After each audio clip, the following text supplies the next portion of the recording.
Good day, ladies and gentlemen, and welcome to another edition of Worldview Channel 247, your window on the world's most consequential stories.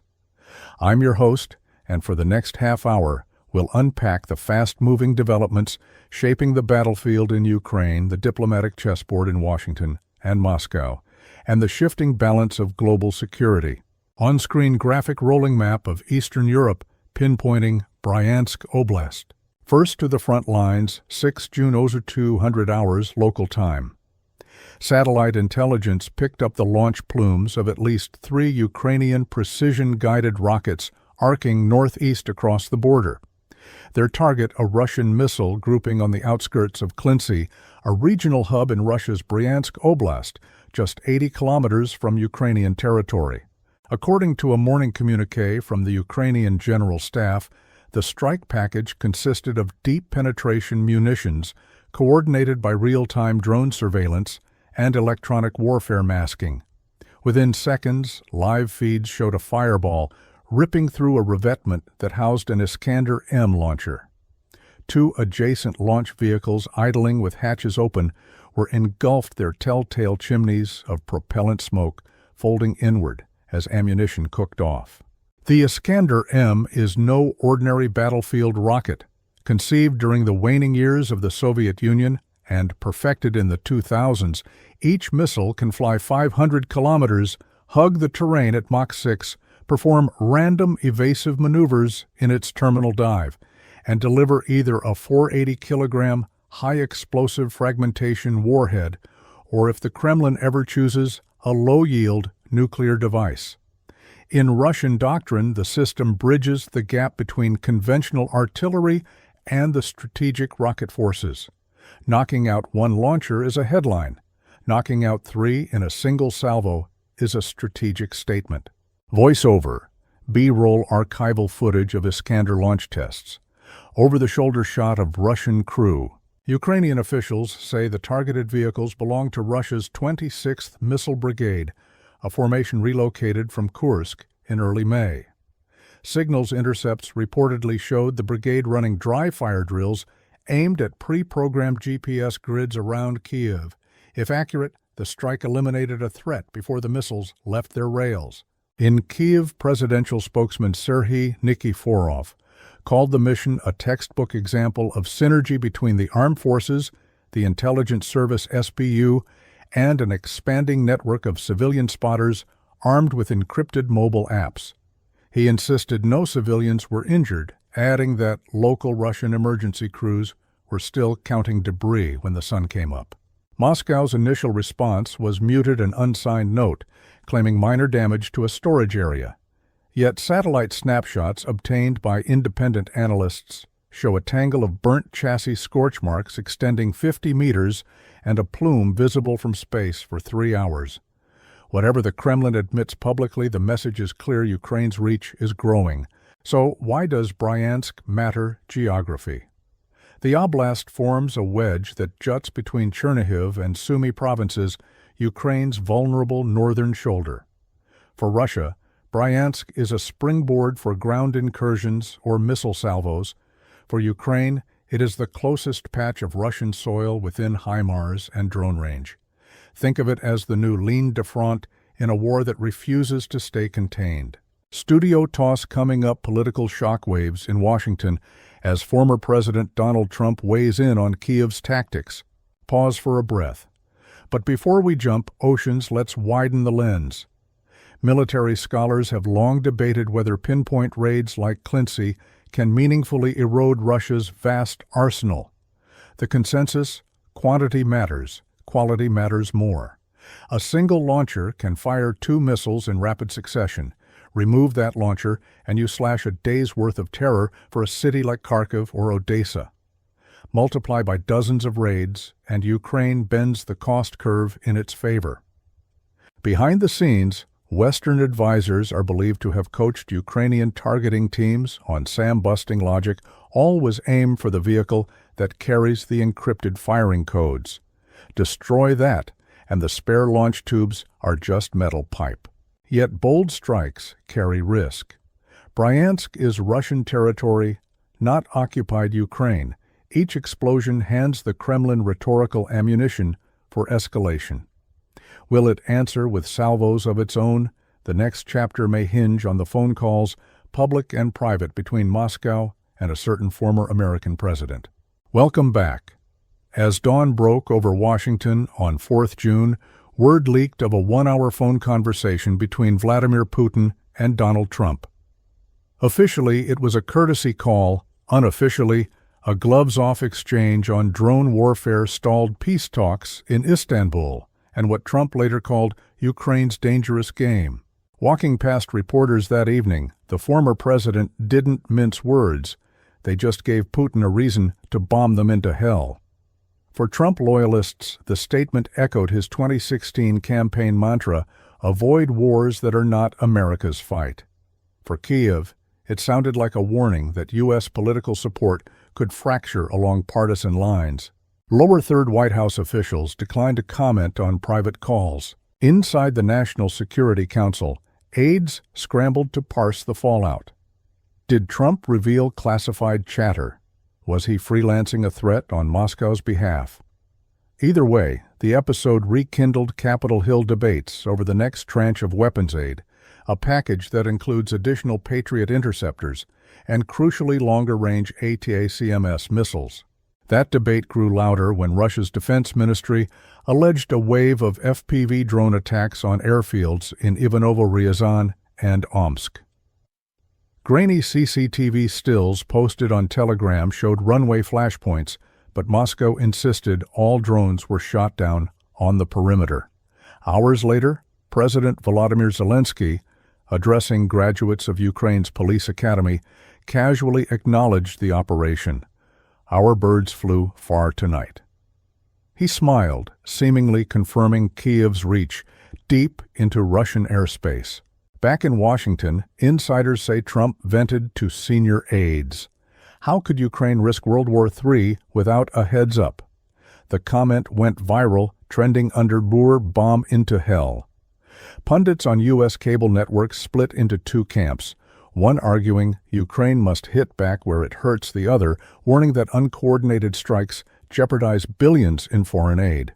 Cut to panel discussion footage, Chiron aid fatigue, or freedom fight. On the battlefield, the technological chess match intensified.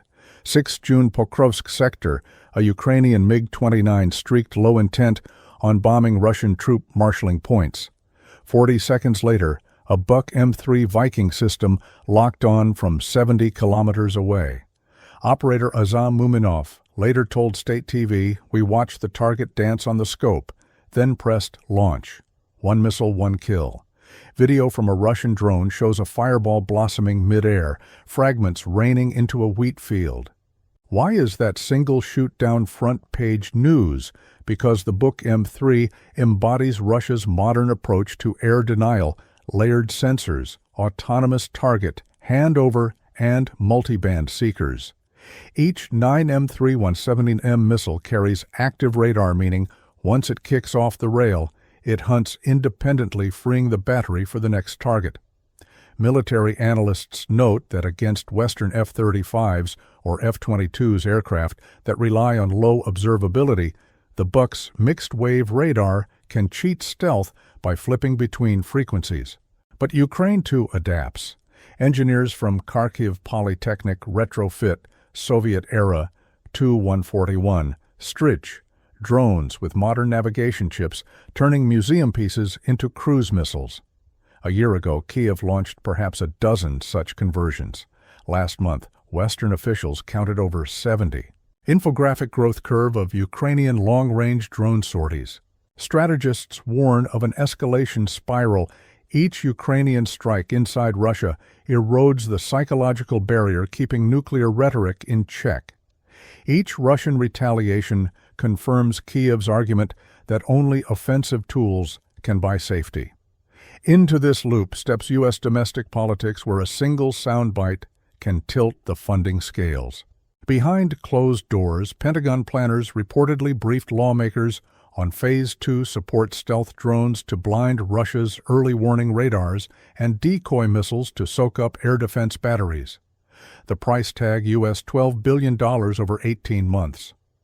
Skeptics on the House Appropriations Committee ask whether American taxpayers will foot that bill if Kyiv goes rogue on target selection. At NATO headquarters in Brussels, Secretary General Jens Stoltenberg, ever the diplomat, sidestepped Trump's remarks. All allies, he said, retain the sovereign right to self-defense under Article 51 of the UN Charter. Translation: Ukraine chooses its targets. Allies choose whether to keep the ammo flowing. Studio toss. When we return, unmanned systems redraw the rules of engagement, and Kyiv's Patriot batteries face their toughest test yet. Segment 3 opens with a chilling montage thermal footage of Russian FPV kamikaze drones weaving through treetops, slamming into Ukrainian trenches in Donetsk. Split-screen images of Ukrainian Baba Yaga quadcopters dropping grenades on armor. A digital counter that now tallies over 600 drone strikes per day across the entire front. Expert voiceover. We are witnessing the first large-scale drone versus drone attrition war of the 21st century. In late May, 6 combat videos surfaced on pro-Russian channels. Lancet loitering munitions sniffing out a Ukrainian field workshop, a Garand-2 diving onto an ammo warehouse near Terskivka, a soldier shouting motorski moments before an FPV bot explodes at his feet. Ukrainian channels fired back with footage of modified first-person view racers slamming straight through the driver's hatch of a Russian BMP. Pentagon analysts classify these skirmishes under the new term mesh war combat, defined by real-time data links, cheap sensors, and crowdsourced strike authorization. The days when generals alone chose targets are fading. Now a 20-year-old with Starlink and a joystick can decide the fate of a 40-ton tank. Against that backdrop came the most dramatic Patriot engagement to date. Kyiv, 6 June, Orwaz, 18 local time. A residential security cam captures the strobing plume of a Patriot launcher firing 10 PAC-3 MSE missiles in 60 seconds. Streetlights flicker as the sonic booms rattle windows. Dogs bark. Then silence broken by a dull roar. 10 seconds later, a fireball lights the night sky. Analysts believe an incoming Iskander quasi-ballistic missile either slipped through or deliberately homed on the battery's radar emissions. Freeze-frame missile streak time code 011943. Officially, Ukraine's Air Force claimed it intercepted 4 of 6 Iskanders and 32 of 36 Kh-101 cruise missiles in that raid, plus most of the Shahed-type drones. Unofficially charred fragments of a Patriot launcher appeared on Telegram channels before dawn. U.S. technicians flown in under hush-hush status reportedly patched the radar within 48 hours. Each Patriot battery costs U.S. $1.1 billion, each PAC-3 interceptor U.S. $4 million. By contrast, Russia's Shahed drones run roughly U.S. $30,000 apiece. The math is brutal: trade 1 missile for a drone and you lose money. Trade 3 and you risk bankruptcy. Hence Ukraine's urgent plea for cheaper interceptors and Europe's scramble to mass-produce Iris-T and CAM systems. Graphic cost comparison: PAC-3 versus Shahed versus Book 9M317M. Complicating matters, Russia keeps upgrading Iskander-M. Newer models deploy MRUD decoys, metallic balloons reflecting radar microjammers, spoofing Patriot seeker head, and flares to confuse infrared samplers. They also execute last-second S-curve dives, forcing defenders to predict not one trajectory but many. Colonel Yuri Innat, Kyiv's Air Force spokesperson, admitted at a press briefing, "Our algorithms weren't designed for missiles that break the playbook. Put bluntly, the Patriot's century-old premise, calculate a ballistic parabola, and meet it midair, is being outpaced by darts that zigzag like fighter jets." Still, morale matters.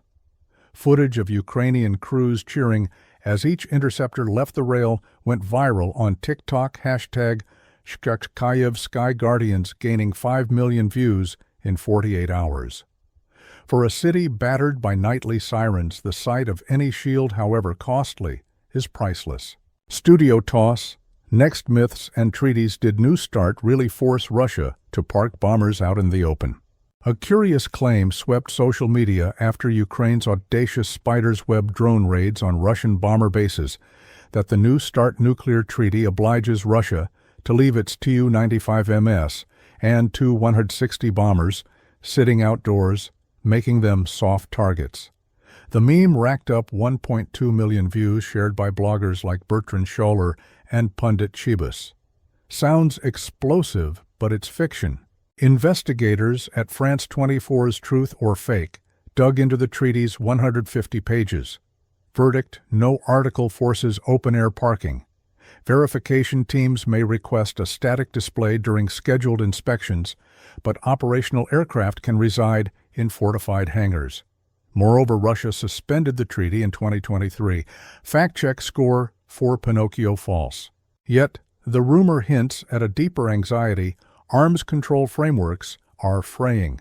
Deputy Foreign Minister Sergei Ryabkov told TASS, with 8 months left, restoring New START is pointless unless the U.S. recognizes the nexus between offensive and defensive forces. In Diplo-speak, that means limit missile shields or we won't limit warheads. Into this uncertainty sails NATO's Baltops 2025 war game.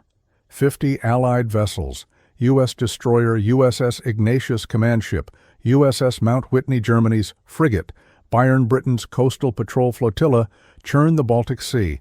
Simultaneously, Russia's Baltic Fleet, reinforced by Northern Fleet corvettes and Aerospace Force bombers, launches a 3,000-troop drill.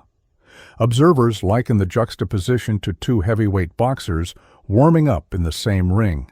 Soundbite researcher Maurice Brecher, University of Bonn parallel exercises, raise the risk of miscuing radar tracks and triggering live fire. At NATO HQ, Acting Secretary General Mark Rutte upped the rhetorical stakes, labeling both the Baltic and Black Sea zones of strategic responsibility. Translation: any Russian push will meet a collective answer. Moscow's foreign ministry retorted, NATO's saber-rattling seeks maritime dominance pure and simple. Meanwhile, the U.S. unveiled its Gold Ring missile defense concept, a 360-degree space-to-sea shield with a projected U.S. $175 billion price tag.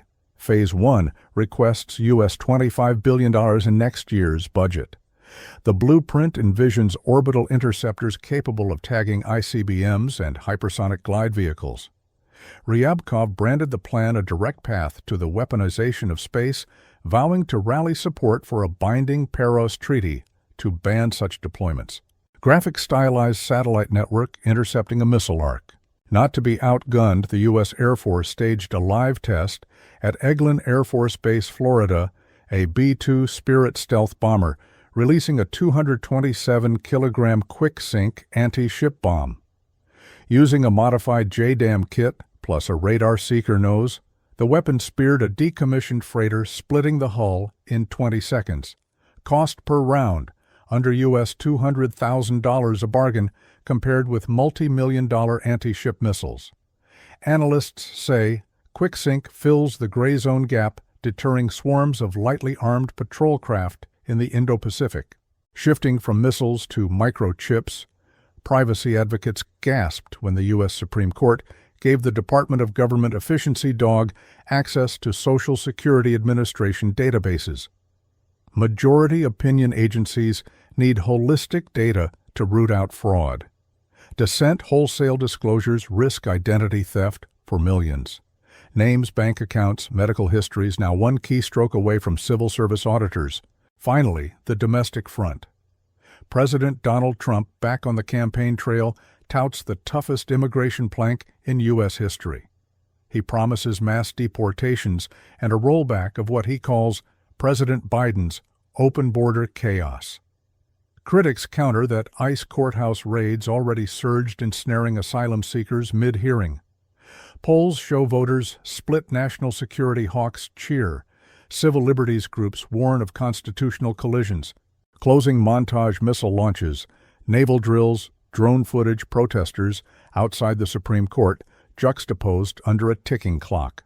And that, viewers, completes our 360-degree scan from the smoking ruins in Bryansk to legal showdowns in Washington. The world is moving fast. Stay faster. I'm your host for Global Panorama 24 Hours. Thanks for watching. Keep questioning, keep learning, and above all, keep safe.